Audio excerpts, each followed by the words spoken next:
Wal ardu laka masjidun. Ini penutupan hadis. Wal ardu laka masjidun. Bumi ini seluruhnya untuk engkau adalah masjidun, masjid. Ya, dalam artian apa? Di mana saja bumi ini bisa menjadi tempat sujud. Sedang di kebun, sedang di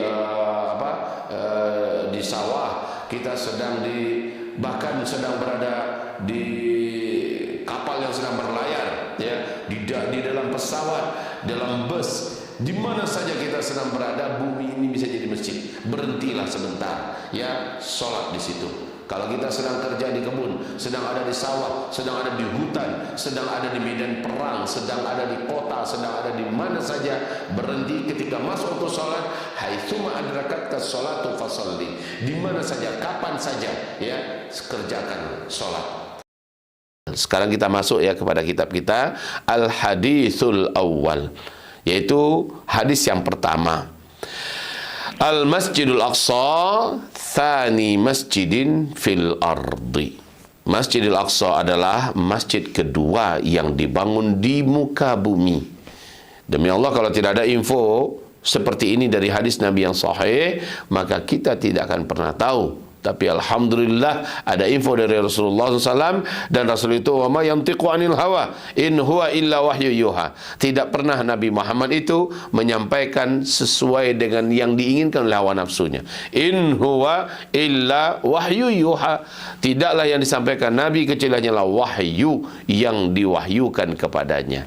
Berarti info ini adalah info langit. Info ini info A1 valid dari Rabbul Alamin, pemegang sejarah yang maha benar. Kita awali dengan an Abi Dzarrin radhiyallahu anhu, dari Abu Dzar Al-Ghifari, semoga Allah Subhanahu wa taala ridha kepadanya.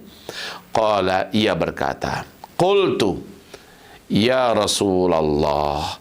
Ia berkata, qultu, aku bertanya kepada Rasulullah, ya Rasulullah, wahai Rasulullah, ayyu masjidin wudi'a awal, masjid yang manakah yang paling pertama dibuat?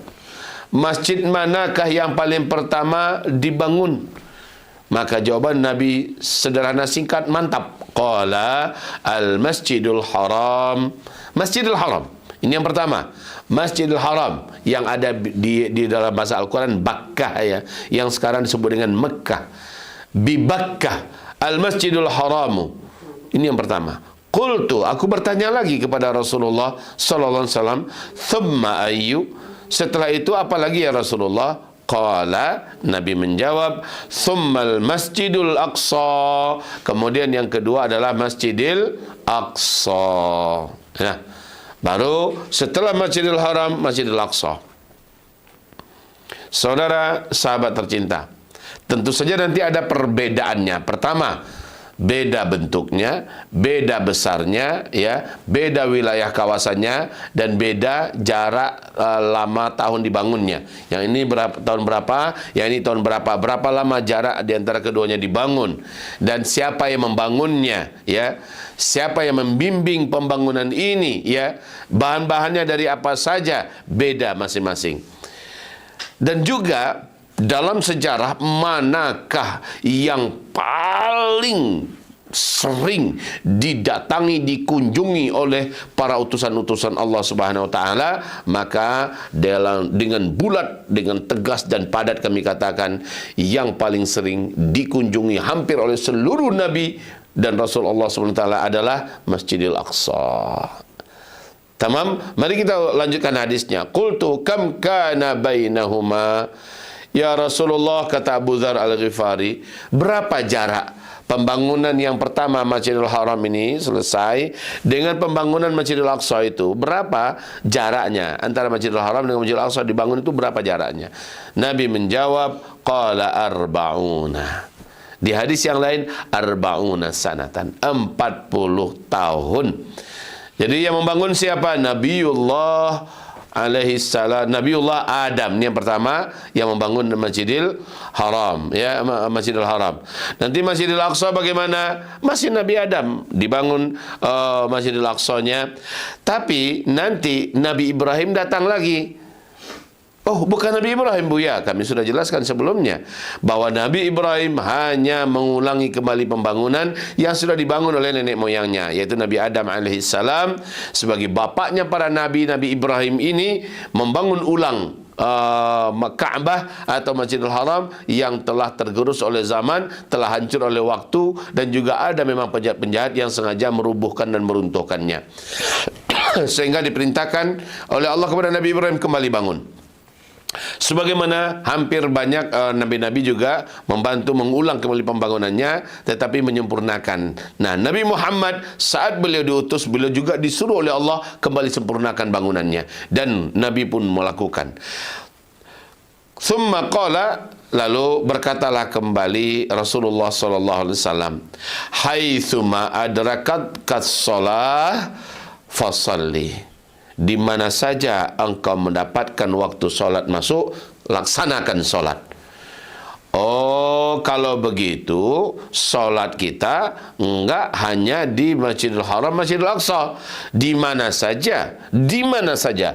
Haitsuma adrakatka sholatu fasalli, di mana saja waktu solat masuk, engkau sedang berada di mana, enggak harus ngejarnya ke Mekah, ke Masjidil Haram, solat di situ. Kalau enggak di Mekah, enggak sah solatnya. Enggak kayak gitu.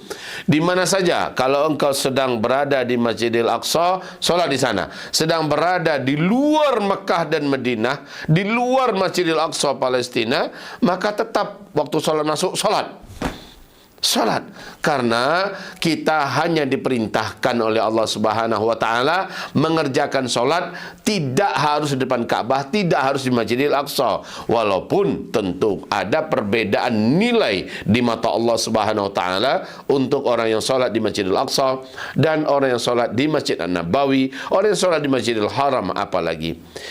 Saudara dan sahabat tercinta, wal ardu laka masjidun. Ini penutupan hadis. Wal ardu laka masjidun. Bumi ini seluruhnya untuk engkau adalah masjidun, masjid. Ya, dalam artian apa? Di mana saja bumi ini bisa menjadi tempat sujud. Sedang di kebun, sedang di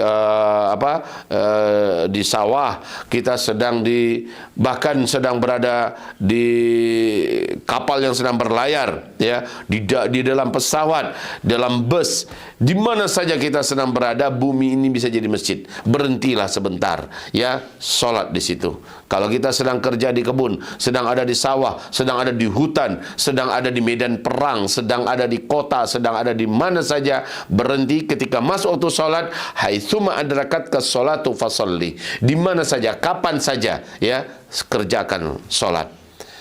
Baik hamba-hambaku, mudah-mudahan kita bukan termasuk orang yang sahun. Solat sih solat, tapi sahun. Alasannya saya keringatan. Keringat itu bukan najis. Keringat itu bukan kotoran, ya. Keringat itu bukan najis, bukan kotoran. Oh, saya baru saja sedang dari kebun ini banyak tanah nih, banyak dari pohon-pohon yang nempel di sini. Itu bukan kotoran, bukan najis. Oh, baju saya kena tahi burung. Burung itu halal nggak dimakan dagingnya? Halal. Berarti kotorannya ini diungkapkan oleh para ulama-ulama fuqaha kita. Ungkapan mereka adalah setiap binatang yang dagingnya halal dimakan, maka kotorannya bukan najis, ya. Kotorannya bukan najis. Kalau kena tahi burung, dan burung adalah halal dimakan. Mungkin hanya beberapa burung yang haram dimakan karena mereka adalah binatang pemakan daging. Mereka memiliki taring dan kuku yang tajam, ya. Maka binatang seperti ini haram dimakan. Tapi selebihnya, apalagi burung merpati, burung-burung yang memang burung-burung yang secara umum halal kita makan, tainya bukanlah najis. Oke, kalau kena dalam masalah seperti itu, maka jangan pernah itu menjadi alasan keringat saya lah, karena baju saya kotor kena tanah lah, kemudian kena tai burung lah, saya tadi keinjak tai ayam lah, segala macamnya. Itu tidak membatalkan sholat dan tidaklah najis sehingga kita bisa laksanakan sholat seperti biasa. Tinggal suci saja, ya, semampunya, kemudian sholat. Haitsuma adrakatka shalah fasalli war'adu laka masjidun. Mudah-mudahan Allah SWT menjadikan kita muqiminas shalah, orang-orang yang menjaga dan memelihara salat, orang-orang istiqamah dengan salat, dan mudah-mudahan kita ada rezeki berangkat ke Masjidil Haram dan lanjut ke Masjidil Aqsa. Ya, mungkin dalam hal ini di dalam Al-Quran juga disebutkan subhanalladzi asra bi'abdihi lailan minal masjidil harami ilal masjidil aqsa. Enggak disebut-sebut tu Masjid Nabawi. Enggak disebut-sebut memang dalam Al-Quran, dalam sejarah yang terkenal dua masjid ini. Ya, walaupun Masjid Nabawi, Masjid Nabi, ya hanya Nabi Muhammad sendiri pendirinya, tentu saja tidak ada Nabi lain yang pernah solat di Masjid An-Nabawi. Ya, tidak ada. Oh, Nabi Isa kan nanti akan sholat di Masjid Nabawi. Nabi Isa saat turun nanti statusnya bukan lagi Nabi. Perlu diingat itu. Karena setelah Nabi Muhammad diutus, status kenabian Nabi Isa dicabut oleh Allah SWT. Nanti dia turun di akhir zaman, statusnya bukan lagi sebagai Nabi. Karena Nabi berkata, la nabiyya ba'di. Tidak ada lagi Nabi yang akan menjadi Nabi setelah aku. Walaupun Nabi Isa masih hidup, walaupun Nabi Muhammad sudah meninggal dan Nabi Isa dibiarkan hidup ribuan tahun, tetap saja ketika turun, statusnya adalah sebagai hamba Allah yang saleh, sebagai waliullah yang saleh, yang ditugaskan mendampingi Imam Al-Mahdi mengerjakan pekerjaan besar, yang terbesarnya adalah menghabisi Dajjal laknatullah alaih. Semoga bermanfaat apa yang kami uraikan, apa yang kami bedah di kajian perdana dan pertama kita ini, dan mudah-mudahan kita lanjutkan nanti di kajian kedua di hadis kitab kita ini Al-Arba'un fi Thughuril Murabitah, insyaallah taala. Barakallahu fikum. Subhanakallahumma wa bihamdika asyhadu an la ilaha illa anta astaghfiruka wa atubu ilaik. Wassalamualaikum warahmatullahi wabarakatuh.